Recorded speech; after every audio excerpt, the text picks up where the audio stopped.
ನಾವಿಬ್ಬರು ಇವಾಗ ಭಾರತದಲ್ಲೇ ಅತಿ ಭಯಾನಕವಾದಂತಹ ಹಳ್ಳಿ ಅಂತ ಹೆಸರು ಮಾಡಿರುವಂತಹ ಕುಲ್ದಾರ ಅನ್ನೋ ಒಂದು ಹಳ್ಳಿನಲ್ಲಿದ್ದೀವಿ. ಇದು ರಾಜಸ್ಥಾನದ ಜೈಸಲ್ಮೇರ್ ಜಿಲ್ಲೆನಲ್ಲಿ ಬರುತ್ತೆ. ನೀವಿಲ್ಲಿ ನೋಡ್ತಾ ಇರ್ಬೋದು, ಎತ್ತ ಕಡೆಗೆ ನೋಡಿದ್ರು ನಿಮಗೆ ಬರೀ ಕಲ್ಲಿನ ಗೋಡೆಗಳೇ ಕಾಣಿಸ್ತವೆ. 500 ವರ್ಷಗಳ ಹಿಂದೆ ಇಲ್ಲಿ ಸಾಲಿವಾಲ ಬ್ರಾಹ್ಮಣರು ಜೀವನ ಮಾಡ್ತಾ ಇದ್ರು. ನನಗೆ ನಿನ್ನ ಮಗಳು ಇಷ್ಟ ಆಗೋಳೆ, ದಯವಿಟ್ಟು ಮದುವೆ ಮಾಡಿಕೊಡು ಅಂತ 4 ದಿವಸ ಟೈಮ್ ಕೊಟ್ಟಿರ್ತಾನೆ. ಅವಾಜಕ್ಕೆ ಹೋಗಿರ್ತಾನೆ, ನೋಡೋ ಮಗನೇ ಇಷ್ಟೊಳಗೆ ನೀನು ಏನು ಹೇಳಿಲ್ಲ ಅಂದರೆ ಒತ್ಕೊಂಡು ಹೋಗ್ತೀನಿ ಅಂತ.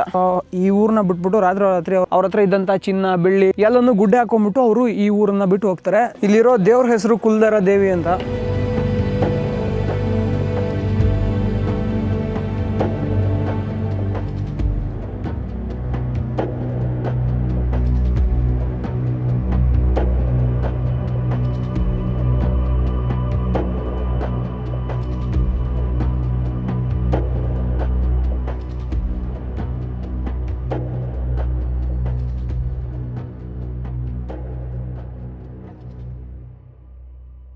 ಎಲ್ರಿಗೂ ಶರಣು. ನಾನು ನಿಮ್ಮ ಸುದರ್ಶನ್ ಸಂಚಾರಿ. ನಾನಿವಾಗ ಭಾರತದ ದಕ್ಷಿಣ ತುದಿಯಿಂದ ಆಫ್ರಿಕಾ ಖಂಡದ ದಕ್ಷಿಣ ತುದಿಯವರೆಗೆ ಸೈಕಲಲ್ಲಿ ಪ್ರಯಾಣ ಮಾಡ್ತಿದ್ದೀನಿ. ನಮ್ಮ ಜೊತೆ ನಮ್ಮ ಕ್ಯೂಟ್ ಭೈರವ್ ಅವರು ಇದ್ದಾರೆ.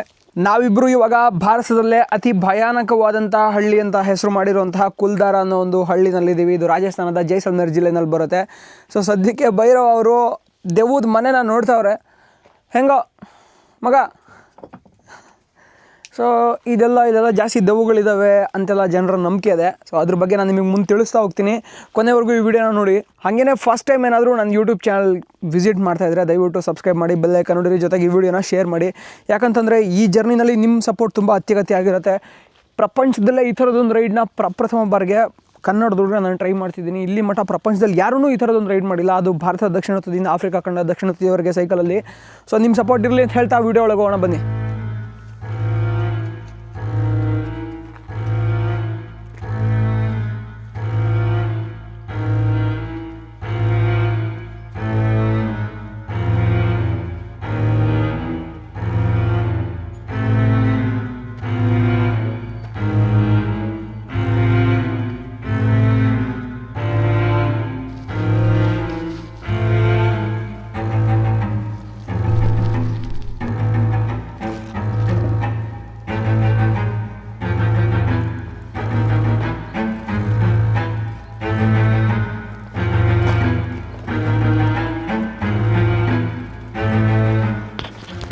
ನೀವಿಲ್ಲಿ ನೋಡ್ತಾ ಇರ್ಬೋದು, ಎತ್ತ ಕಡೆಗೆ ನೋಡಿದ್ರು ನಿಮಗೆ ಬರೀ ಕಲ್ಲಿನ ಗೋಡೆಗಳೇ ಕಾಣಿಸ್ತವೆ. ಈ ಕಲ್ಲಿನ ಗೋಡೆಗಳ ಸುತ್ತ ಹಲವಾರು ಮನೆಗಳಿದ್ವು. ನಿಮಗೆ ಇಲ್ಲಿ ಕಾಣಿಸ್ತಾ ಇರೋ ಒಂದೊಂದು ಚೌಕನೂ ಒಂದೊಂದು ಮನೆಗಳಾಗಿತ್ತು. 500 ವರ್ಷಗಳ ಹಿಂದೆ ಇಲ್ಲಿ ಸಾಲಿವಾಲ ಬ್ರಾಹ್ಮಣರು ಜೀವನ ಮಾಡ್ತಾಯಿದ್ರು. ಇಲ್ಲಿರುವಂಥ ಒಂದು ಬ್ರಾಹ್ಮಣ ಹುಡುಗಿ ಮೇಲೆ ಲೋಕಲ್ ಮಂತ್ರಿಯ ಕಣ್ಣು ಬೀಳುತ್ತೆ. ಅವ್ನಿಗೆ ಸಖತ್ ಇಷ್ಟ ಆಗ್ತಾಳೆ ಆ ಹುಡುಗಿ. ಅವಳು ಹೋಗಿ ಅವ್ನು ರಾಜ ಬಂದಿದ್ದ ಅವರ ಪೇರೆಂಟ್ಸ್ನ ಅಪ್ರೋಚ್ ಮಾಡ್ತಾನೆ, ಗುರು ನನಗೆ ನಿನ್ನ ಮಗಳು ಇಷ್ಟ ಆಗೋಳೆ, ದಯವಿಟ್ಟು ಮದುವೆ ಮಾಡಿಕೊಡು ಅಂತ. ಆವಾಗ ಅವ್ನು ಹೇಳ್ತಾನೆ, ಅದಂಗೆ ಆಗ್ಬಿಡುತ್ತೆ, ನೀನು ನೋಡ್ರೆ ಕ್ಷತ್ರಿಯ, ನಾನು ನೋಡ್ರೆ ಬ್ರಾಹ್ಮಣ, ಮದುವೆ ಮಾಡ್ಕೊಡೋಕ್ಕಾಗಲ್ಲ ಅಂತ ಹೇಳ್ತಾನೆ. ಜೊತೆಗೆ ಆವಾಗ ಇಲ್ಲಿರೋಂತಹ ಮಂತ್ರಿ ಏನು ಮಾಡ್ತಾನೆ ಅಂತಂದರೆ, ನೀನು ನಂಗೆ ಮದುವೆ ಮಾಡಿಕೊಟ್ಟಿಲ್ಲ ಅನ್ಕೋ, ಅವನ ಅಜ್ಜಿ ನಿಮ್ಮ ಮಗಳನ್ನ ಓಡಿಸ್ಕೊಂಡು ಹೋಗ್ತೀನಿ, ಬರೀ ನಿನ್ನ ಮಗಳನ್ನೆಲ್ಲ ಇರೋರು ಬರೋನೆಲ್ಲ ಓಡಿಸ್ಕೊಂಡು ಹೋಗ್ತೀನಿ ಅಂತ. ಏನು ಮಾಡ್ತಾರೆ ಅಂದರೆ, ಸರಿ ಆಯಿತು ನೋಡಪ್ಪ, ನಂಗೆ ಒಂದು 4-5 ದಿವಸ ಟೈಮ್ ಕೊಡು, ಅಕ್ಕಪಕ್ಕ ಊರಲ್ಲಿ ಇರೋರು ಎಲ್ಲರನ್ನೂ ಕೇಳ್ಬಿಟ್ಟು ನಾನು ನಿಂಗೆ ಹೇಳ್ತೀನಿ ಸೊ ಅಂತೇಳಿ ಒಂದು ಟೈಮ್ ತೊಗೋತಾನೆ. ಟೈಮ್ ತೊಗೊಂಡಾದ್ಮೇಲೆ ಅವಾಜಕ್ಕೆ ಹೋಗಿರ್ತಾನಲ್ವ, 4 ದಿವಸ ಟೈಮ್ ಕೊಟ್ಟಿರ್ತಾನೆ. ಅವಾಜಕ್ಕೆ ಹೋಗಿರ್ತಾನೆ, ನೋಡೋ ಮಗನೇ ಇಷ್ಟೊಳಗೆ ನೀನು ಏನು ಹೇಳಿಲ್ಲ ಅಂದರೆ ಒತ್ಕೊಂಡು ಹೋಗ್ತೀನಿ ಅಂತ. ಅವಾಗ ಇಲ್ಲಿರೋ ಹಳ್ಳಿಗಳಲ್ಲಿರೋ ಜನ ಎಲ್ಲ ಡಿಸೈಡ್ ಮಾಡ್ತಾರೆ ಏನಂತಂದರೆ, ನೋಡಿ ನಾವು ಈ ಊರನ್ನ ಬಿಟ್ಬಿಟ್ಟು ಹೋಗ್ಬಿಡೋಣ ಅಂತ. ಸೊ ಈ ಊರನ್ನ ಬಿಟ್ಬಿಟ್ಟು ರಾತ್ರಿ ಅವ್ರ ಹತ್ರ ಇದ್ದಂಥ ಚಿನ್ನ ಬೆಳ್ಳಿ ಎಲ್ಲನೂ ಗುಡ್ಡೆ ಹಾಕೊಂಡ್ಬಿಟ್ಟು ಅವರು ಈ ಊರನ್ನ ಬಿಟ್ಟು ಹೋಗ್ತಾರೆ.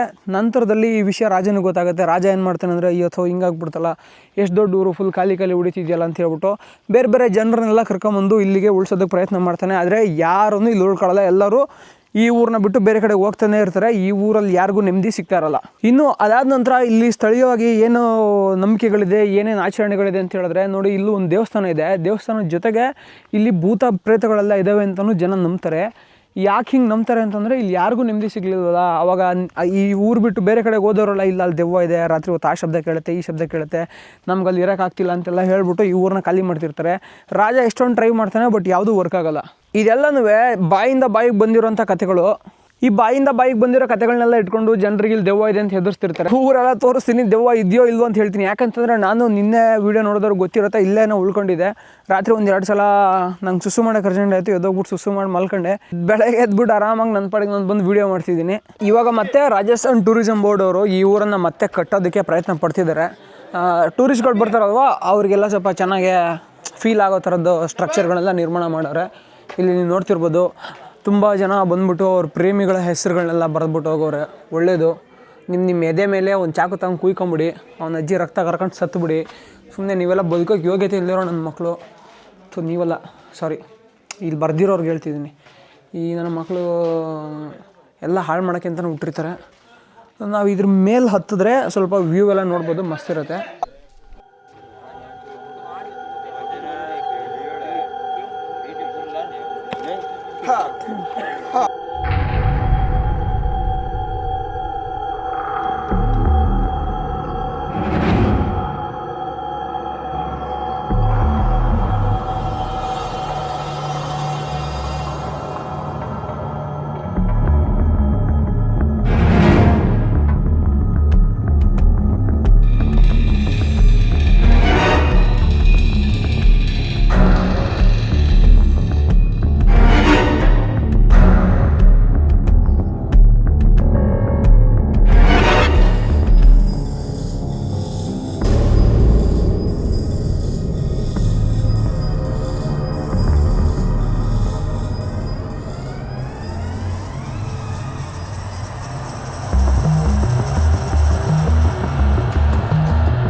ಇಲ್ಲೊಂದು ದೇವಸ್ಥಾನ ಇದೆ. ಇಲ್ಲಿರೋ ದೇವ್ರ ಹೆಸರು ಕುಲ್ದಾರ ದೇವಿ ಅಂತ. ಇವಾಗ ಯಾರು ಪೂಜೆ ಗೀಜೆ ಮಾಡ್ತಿಲ್ಲ, ಖಾಲಿ ಬಿಟ್ಟವ್ರೆ. ನೋಡಿ ದೇವಸ್ಥಾನ ಮಾತ್ರ ಚೆನ್ನಾಗಿ ಕಟ್ಟವ್ರೆ. ಇಲ್ಲಿ ಶಾಸನಗಳನ್ನ ಹೊಸ್ದಾಗಿ ಬರ್ತಿದ್ದಂಗೆ ಅವರೇ ಗುರು, ಹೊಸ್ದಾಗಿ ಬರ್ದಿರೋ ಥರ ಕಾಣಿಸ್ತಿದೆ. ಇಲ್ಲಿ ಹಳೆ ಶಾಸನ ಥರ ಕಾಣಿಸ್ತಿಲ್ಲ ನನಗಿದು. ಏನೋ ಬರ್ದವ್ರೆ ಶಾಸನನ. ನೋಡಿ ಇದು ದೇವಸ್ಥಾನ ಆಗಿತ್ತು, ಇವಾಗ ಅಲ್ಲಿ ವಿಗ್ರಹನೂ ಇಲ್ಲ, ಏನೂ ಇಲ್ಲ. ಅದ ಖಾಲಿ ಬಿಟ್ಟವ್ರು ಒಂದೆರಡು ಯಾವುದೋ ಫೋಟೋ ತಂದಿಟ್ಟವ್ರೆ. ಇದು ಕುಲ್ದಾರ ದೇವಿ ದೇವಸ್ಥಾನ ಆಗಿತ್ತು. ಇದು ಚಕ್ಡಿ ಗಾಡಿನೋ ಅಥವಾ ರಥನೋ ಗೊತ್ತಾಗ್ತಿಲ್ಲ, ರಥದ ಮನೆ ಅನಿಸುತ್ತೆ. ಈ ಮರಗಳನ್ನೆಲ್ಲ ನೋಡ್ತಿದ್ರೆ ಜಾಸ್ತಿ ಹಳೇದೇನಲ್ಲ, ಒಂದು 300 ವರ್ಷ ಆದರೆ ಹೆಚ್ಚು. ಅದಕ್ಕೇನೋ ಜಾಸ್ತಿ ಹಳೇದಲ್ಲ ಅಂತ ಅನಿಸುತ್ತೆ ನನಗೆ. ಇಲ್ಲಿ ಎಷ್ಟೊಂದು ಬಿಸಿಲಿರುತ್ತೆ, ಈ ಬಿಸಿಲಿಗೆಲ್ಲ ಹಾಳಾಗಬೇಕಿತ್ತು ಇದು. ಅದು ಇನ್ನೂ ಇದೆ ಅಂದರೆ ಒಂದು 300-350 ವರ್ಷ ಅಷ್ಟೇ.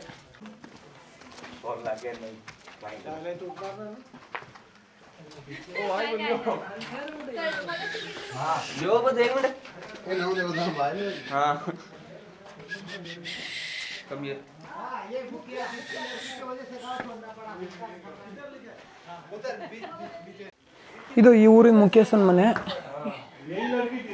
ಇಲ್ಲಿ ಚೆನ್ನಾಗಿ ಪ್ರಿಸರ್ವ್ ಮಾಡಿಟ್ಟವ್ರೆ, ಅದು ಖುಷಿ. ಎಲ್ಲ ಇಲ್ಲಿ ನೋಡಿ, ಇಲ್ಲೆಲ್ಲ ಕಲ್ಲಿನ ಪಿಲ್ಲರ್ ಇದ್ದಾವೆ, ಅದ್ರ ಪಕ್ಕದಲ್ಲಿ ಗೋಡೆ ಕಟ್ಟೋರು ಮತ್ತೆ ಮನೆ ಥರ ಕಾಣಲಿ ಅಂತ. ಈ ಊರಲ್ಲಿರೋದು ಎಲ್ಲ ಕಥೆಗಳು ಬರೀ ಅಂತೆಕಂತೆಗಳ ಕಥೆಗಳು. ಯಾವುದೂ ದಾಖಲಿತ ಇತಿಹಾಸ ಇಲ್ಲ, ಎಲ್ಲವನ್ನೂ ಬರೀ ಬಾಯಿ ಮಾತಲ್ಲಿ ಹೇಳಿರೋದಷ್ಟೇ. ಅದು ಹಂಗಿತ್ತಂತೆ, ಹಿಂಗಿತ್ತಂತೆ, ಹಿಂಗಾಯ್ತಂತೆ ಅಂತ. ಆ್ಯಕ್ಚುಲಾಗಿ ನೋಡೋದಾದರೆ ನನಗನ್ಸುತ್ತೆ ಯಾವುದೋ ಭೀಕರ ಪ್ರವಾಹ ಏನೋ ಬಂದ್ಬಿಟ್ಟು ಈ ಊರೆಲ್ಲ ಖಾಲಿ ಮಾಡ್ಕೊಂಡು ಹೋಗಿರ್ತಾರೆ, ಅಥವಾ ರಾಜನಿಂದನೇ ಹೋಗಿರ್ಬೋದು. ನನಗೂ ಎಕ್ಸಾಕ್ಟ್ಲಿ ಗೊತ್ತಿಲ್ಲ, ಸೊ ನನಗೆ ಇದೇ ಆಗಿದೆ ಅಂತ ಹೇಳೋಕ್ಕಾಗಲ್ಲ. ಆದರೆ ದೆವ್ವ ಇದೆ ಅಂತ ಹೇಳೋದು ಮಾತ್ರ 100% ಸುಳ್ಳು. ನಾನು ಇಲ್ಲೇ ರಾತ್ರಿ ಉಳ್ಕೊಂಡಿದ್ದೆ, ಇಲ್ಲಿ ದೆವ್ವನೂ ಇಲ್ಲ, ಮಣ್ಣು ಇಲ್ಲ. ಇಲ್ಲಿ ಬಂದಿರೋ ಜನಗಳು ಏನು ಇಲ್ಲಿ ಉಳ್ಕೊಳಕ್ಕೆ ಅಂತ ಬಂದಿದ್ರಲ್ಲ, ಅವರಿಗೆ ಇಲ್ಲಿ ಉಳ್ಕೊಳಕ್ಕೆ ಆಗಿಲ್ಲ. ಅದಕ್ಕೆ ಬೇರೆ ಬೇರೆ ರೀಸನ್ಸ್ ಇರ್ಬೋದು. ಒಂದು ಅವ್ರಿಗೆ ನೀರು ಸಿಗದೆ ಇರ್ಬೋದು, ಅವ್ರಿಗೆ ಕೃಷಿ ಭೂಮಿ ಸಿಗದೆ ಇರ್ಬೋದು, ಬೇರೆ ಏನಾದ್ರು ಸೈಂಟಿಫಿಕ್ ರೀಸನ್ ಇರುತ್ತೆ. ಈ ಮೌಢ್ಯಗಳೆಲ್ಲ ಸುಮ್ಮನೆ ಜನಗಳ ತಲೆನಲ್ಲಿ ತುಂಬಿರೋದಷ್ಟೇ. ಅಲ್ಲಿ ನೀವು ಹೊರಗೆ ಹೋದರೆ ಒಂದು ಇದಿದೆ, ನಾನು ನಿನ್ನೆ ರಾತ್ರಿ ಉಳ್ಕೊಂಡಿದ್ದೆನಲ್ಲ, ಅದು ರೆಸ್ಟೋರೆಂಟ್ ಇದೆ ಚಿಕ್ಕದಾಗೆ, ಆಯಿತಾ, ಅಲ್ಲಿ ಟೀ ಕಾಫಿ ಎಲ್ಲ ಸಿಗುತ್ತೆ. ಅವಣ್ಣ ಹೇಳ್ತಿದ್ದ, ಯಾವ ದೆವ್ವನೂ ಇಲ್ಲ ಏನಿಲ್ಲ, ಮನುಷ್ಯಂಗಿನ ದೊಡ್ಡ ದೆವ್ವ ಯಾವುದಿದೆ, ಇದು ಯಾವ ದೆವ್ವನೂ ಇಲ್ಲ ಏನಿಲ್ಲ, ಸುಮ್ಮನೆ ಜನ ಹಂಗೆ ಮಾಡ್ತಾರೆ. ನಾವು ಅದನ್ನೇ ಹೇಳ್ತೀವಿ. ಬಿಕಾಸ್ ನೋಡಿ, ಶ್ರೀಲಂಕಾದಲ್ಲಿರೋರು ಯಾರೂ ರಾಮಾಯಣದ ಕಥೆಗಳನ್ನ ನಂಬಲ್ಲ, ಬಟ್ ನಾವು ನಂಬ್ತೀವಿ ಭಾರತದಲ್ಲಿರೋರು. ಹಾಗಾಗಿ ನಾವು ಶ್ರೀಲಂಕಾಗೆ ಹೋದಾಗ ನಮ್ಗೆ ಅವ್ರು ರಾಮಾಯಣದ ಕಥೆಗಳನ್ನ ಹೇಳ್ತಾರೆ. ಬಿಕಾಸ್ ದೇ ನೀಡ್ ಮನಿ. ನಾವು ಟೂರಿಸ್ಟಾಗಿ ಅಲ್ಲಿಗೆ ಹೋದರೆ ಅವ್ರಿಗೆ ದುಡ್ಡು ಬರುತ್ತೆ, ಕಾಸು ಬರುತ್ತೆ, ಅದಕ್ಕೆ ಹಂಗೆ ಹೇಳ್ತಾರೆ. ಸೊ ಇಲ್ಲಿ ಯಾವುದೋ ದೆವ್ವ ಗಿವ್ವ ಅಂತೆಲ್ಲ ಏನಿಲ್ಲ. ಈ ದೆವ್ವ ಗಿವ್ವ ಅನ್ನೋ ಕಾನ್ಸೆಪ್ಟಲ್ಲಿ ನೀವು ನಂಬಕ್ಕೆ ಹೋಗ್ಬಿಡಿ. ದೆನ್ ಊರು ಮಾತ್ರ ಸಖತ್ತಾಗಿ ಉಳಿಸಿದ್ದಾರೆ.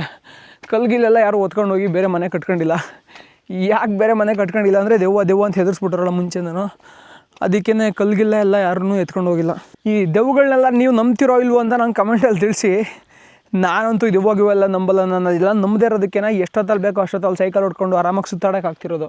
ನನಗೇನಾದರೂ ತಲೆನಲ್ಲಿ ಮೌಢ್ಯ ತುಂಬಿತ್ತು ಅಂತಂದರೆ ನಾನು ಸೈಕಲೆಲ್ಲ ಹೊಡೆಯೋಕೆ ಆಗ್ತಿರಲಿಲ್ಲ. ಕತ್ಲಲ್ಲಿ ಸಖತ್ ಭಯ ಆಗ್ಬಿಟ್ಟು ಎಲ್ಲಿ ಬೇಕಲ್ಲಿ ಸುಸ್ತು ಮಾಡ್ಕೊತಿದ್ದೆ. ಸೊ ನನಗೆ ಆ ಥರದ್ದು ಯಾವ ಭಯನೂ ಇಲ್ಲ ದೆವ್ವಗಳ ಮೇಲೆ. Because scientifically it is impossible. ನನಗೆ ವಿಜ್ಞಾನಕ್ಕೆ ಯಾವ್ದು ವಿರುದ್ಧವಾಗಿರುತ್ತೋ ಅದನ್ನ ಯಾವುದೂ ನಾನು ನಂಬಕ್ಕೆ ಹೋಗಲ್ಲ. ರಾಜಸ್ಥಾನ್ ಗೌರ್ಮೆಂಟ್ ಅವರು ಇಲ್ಲಿ ಎಸ್ಕಿವೇಷನ್ ಮಾಡಬೇಕು, ಇಲ್ಲಿ ಉತ್ಖನನ ಮಾಡಿಬಿಟ್ಟು ಎಲ್ಲನೂ ಫುಲ್ಲು ಇಡೀ ಊರೇ ಉತ್ಖನನ ಮಾಡಬೇಕು. ತುಂಬ ದೊಡ್ಡ ಜಾಗ ಆಗಿರೋದ್ರಿಂದ ಅವ್ರು ಉತ್ಖನನ ಮಾಡೋಕ್ಕಾಗದೇ ಇರ್ಬೋದು. ಮತ್ತು ರಾಜಸ್ಥಾನ್ ಗೌರ್ಮೆಂಟವ್ರು ಅಷ್ಟೊಂದು ದೊಡ್ಡ ಬಜೆಟೂ ಇಲ್ಲದೆ ಇರ್ಬೋದು. ಹಾಗಾಗಿ ಉತ್ಖನನ ಮಾಡೋಕ್ಕಾಗಿಲ್ಲ. ಇಲ್ಲಿಂದ ಈಚೆಗೆ ಹೋದರೆ ನಮಗೆ ಫುಲ್ ಮರುಭೂಮಿ ಕಾಣುತ್ತೆ. ಇಲ್ಲೆಲ್ಲ ಒಂದಿಷ್ಟು ಆ ಕಡೆಗೆ ಇಲ್ಲಿಂದ ಆಚೆಗೆಲ್ಲ ಜನ ಎಲ್ಲ ಬದುಕ್ತವ್ರೆ ಇನ್ನೂ. ಇಲ್ಲೆಲ್ಲ ಸ್ವಲ್ಪ ಪ್ರಿಸರ್ವ್ ಮಾಡೋದಕ್ಕೆ ಎಲ್ಲ ಮಾಡವ್ರೆ.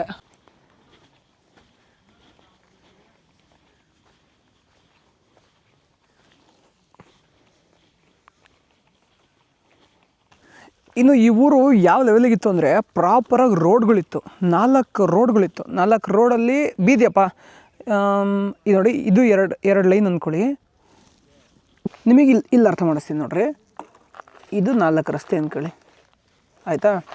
4 ರಸ್ತೆಯಲ್ಲಿ ಈ ಕಡೆಗೆ ಫೇಸ್ ಮನೆ, ಈ ಕಡೆಗೆ ಮುಖ, ನಡುವೆ ಬೀದಿ, ಮತ್ತು ಈ ಕಡೆಗೂ ಮನೆ, ನಡುವೆ ಏನು ಈ ರೋಡ್ ಏನಿತ್ತಲ್ಲ ಇದು ರಸ್ತೆ. ಅಂದರೆ ಇಲ್ಲಿಂದ ಈ ಕಡೆಗೆ ಮುಖ ಇರುತ್ತೆ, ಈ ಕಡೆಗೆ ಮುಖ ಇರುತ್ತೆ, ಬ್ಯಾಕ್ ಸೈಡಲ್ಲಿ ಖಾಲಿ ಇರುತ್ತೆ. ಇಲ್ಲಿ ಮನೆಗಳು ಕಟ್ಕೊಂಡಿರ್ತಾರೆ. ಮತ್ತು ಇಲ್ಲೂ ಅಷ್ಟೇ ಈ ಕಡೆಗೆ ಮುಖ ಇರುತ್ತೆ. ಈ ಥರ ಪ್ಲ್ಯಾನಿಂಗಲ್ಲಿ ಮನೆ ಕಟ್ಟಿದರು. ಸೊ ಮನೆ ಕಟ್ಬಿಟ್ಟು ಚೆನ್ನಾಗಿ ಬದುಕಿದ್ರಪ್ಪ. ಸಡನ್ನಾಗಿ ಅವ್ರು ಯಾಕೆ ಊರು ಬಿಟ್ಟೋದ್ರು ಅನ್ನೋ ಪ್ರಶ್ನೆ ಬಂದಾಗ ನಮ್ಗೆ ಗೊತ್ತಾಗೋದೇನು ಅಂತಂದರೆ ಈ ಜನಪದ ಕತೆ. ಹಿಂಗಾಗಿತ್ತು ಇವರು ರಾಜ ಮಂತ್ರಿ ಎಲ್ಲ ಸೇರ್ಕೊಂಬಿಟ್ಟು ಊರು ಬಿಡಿಸಿದ್ರು ಅಂತ. ಸಡನ್ನಾಗಿ ಈ ಥರ ಶಬ್ದ ಶುರುವಾದರೆ ನಿಮ್ಗೆ ದೆವ್ವ ಅನ್ಸುತ್ತಲ್ವ. ನನಗೆ ಮೇಲೊಂದು ಯಾವುದೋ ವಿಮಾನನೋ ಫೈಟ್ರ್ ಜೆಟ್ಟೋ ಹೋಗ್ತಿದೆ. ಇಲ್ಲಿ ಫೈಟ್ರ್ ಜೆಟ್ಗಳ ಹಾರಾಟ ಜಾಸ್ತಿ ಇರುತ್ತೆ, ಹಾಗಾಗಿ ಈ ಥರ ಶಬ್ದ ಬರ್ತಿದೆ. ಇದು ನೀವು ನೋಡ್ತಾ ಇರ್ಬೋದು, ಬಾವಿ ಥರ ಇದೆಯಲ್ಲ, ಇದೆಲ್ಲ ಕಣಜ ಅನಿಸುತ್ತೆ. ಅಕ್ಕಿ, ರಾಗಿ, ಗೋಧಿ ಇಲ್ಲಿ ಏನೇನು ಬೆಳೀತಾಯಿದ್ರು ಅದನ್ನೆಲ್ಲ ಸಂರಕ್ಷಣೆ ಮಾಡಿರ್ತಾಯಿದ್ರು. ಇವಾಗ ಸದ್ಯಕ್ಕೆ ಇಲ್ಲಿ ಪಕ್ಷಿಗಳು ಜೀವನ ಮಾಡ್ತವೆ.